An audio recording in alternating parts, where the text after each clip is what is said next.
धन्यवाद अशोक भारती जी। मैं इनके बारे में बताना चाहूँगी। He is born and brought up in an extremely poor Dalit family. Ashok Bharti ji resigned from all India Engineering Services in 2007 to professionally organize Dalits and Adivasis across the country. He is founder and chairman of Nagdor. And he also led the Bharat Bandh in 2018 and now, which was few days ago on 21st August. And he addressed many high-level events in UN and other several groups. And he has been fighting and part of social justice group and spreading the Samvidhan Samman Sammelan across the country. साथियों, राहुल जी, पहले तो आपके घर में स्वागत है। गरीबों के लिए वरदान, वंचितों का सम्मान और हर नागरिक का अभिमान हमारा संविधान। संविधान सम्मान सम्मेलन में पधारे तमाम संविधान सिपाहियों को जय भीम, जय संविधान, जय भारत। इलाहाबाद वीरों की भूमि है। यह शहर आज़ादी के युद्ध का केंद्र था और बाद में अंग्रेजों के खिलाफ भारतीय स्वतंत्रता संग्राम का केंद्र था। यहाँ बड़े बड़े आंदोलन छेड़े गए।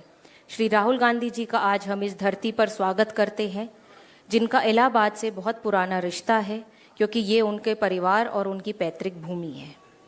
सबसे पहले हमारे बीच में उपस्थित हमारे जननायक राहुल गांधी जी को सलाम करती हूँ, जिनके अथक प्रयासों से आज भारत वासियों को विश्वास और न्याय मिलने जा रहा है।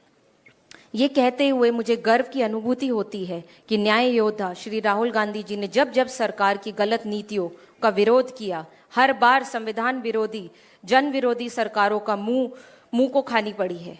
चाहे वो 2024 का आम चुनाव रहा हो या जिस तरह से जो अभी सत्र गया उसके अंदर प्रधानमंत्री की अनुपस्थिति रही हो, हर बार संविधान विरोधी, जन विरोधी सरकार को मुंह की खानी पड़ी है। लेकिन फिर भी चाहे वो काले कानून हो कृषि के, वो वापस लिए गए।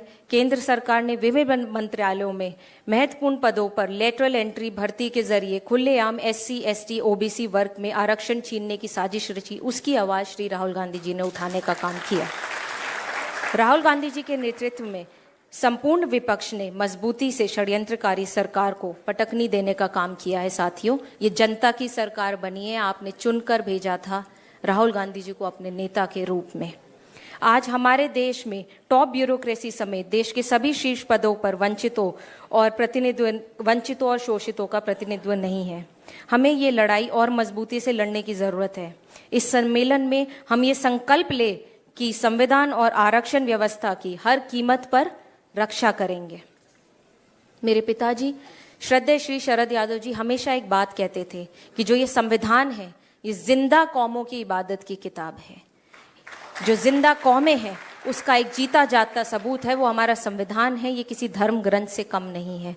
संविधान से ही देश चलना चाहिए। यही एकमात्र ऐसी जिंदा किताब है जिसमें भारतवर्ष के प्रत्येक नागरिकों को और अधिकार मिलता है और उनका अधिकार सुरक्षित रखा जाता है।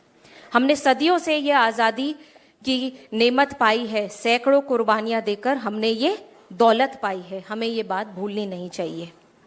जैसे कि आप देख रहे हैं, जननायक राहुल गांधी जी कहते हैं कि 50% आरक्षण की सीमा को तोड़े बिना, जातिगत जनगणना के किए बिना सामाजिक न्याय सुनिश्चित करना संभव नहीं है। ऐसे में गांव-गांव, गली-गली जाकर हमें जात को जमात बनाने का प्रयास करना पड़ेगा।